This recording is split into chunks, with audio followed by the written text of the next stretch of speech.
આજે તો મોટરે કરી દીધા છે હેરાન. કાલે આપણે નીક નાખી, એમાં આજે વારવાનું છે પાણી.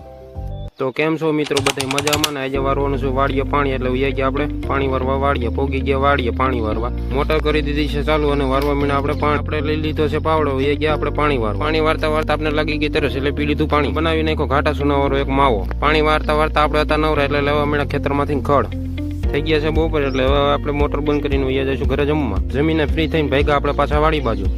વાડીએ પોગીને આપણે કરી દીધી મોટર ચાલુ. મોટર ચાલુ કર્યું અને પાણી આવે છે હાવ ઓછું. ત્યાં આપણે બીજી વાડીએ મોટર કાઢવા હાટું ટ્રેક્ટર લેવા જતા ત્યાં જોતામાં આવી ગયો વરસાદની હેરે બનાવી નાખ્યો ઘાટા સુનાવાળો એક માવો ખવાય નો રહ્યો, ત્યાં તો રહી ગયો વરસાદ. એટલે હવે ભેગા આપણે ટ્રેક્ટર લઈને મોટર કાઢવા વાડીએ. મોટર કાઢવા હાટું આપણે ખોલી નાખ્યા લાઈનમાંથી બોલ પાઇપ થઈ ગયો છે નોખો ને હવે ખેવાની છે મોટર ટ્રેક્ટરથી. મોટર કાઢી લીધી છે બહાર, એટલે કરે છે હવે મોટર સાફ. મોટરમાંથી કચરો કાઢીને નાખી દીધી પાછી તળાવમાં, કરી દીધી મોટર ચાલુ. અને હવે આપણે આવી ગયા મગ ઉતારવા. કરી દીધું આપણે મગ ઉતારવાનું ચાલુ. અડધી કલાકથી મગ ઉતાર્યા, ભરી દીધી અડધી કોથરી મગ ઉતારવામાં આવતો તો કંટાળો, એટલે આપણે વહી ગયા પાવડો લઈને પાછા પાણી વારવા. પાણી વારતા વારતા આપણે દેખાઈ ગયું જનાવર, એટલે પડી ભી એટલે પહેરી લીધા પગમાં. પાણી વારવાનું થઈ ગયું છે પૂરું ને હવે ભાઈ આપણે ઘરમાં. તો લાઈક શેર સબસ્ક્રાઇબ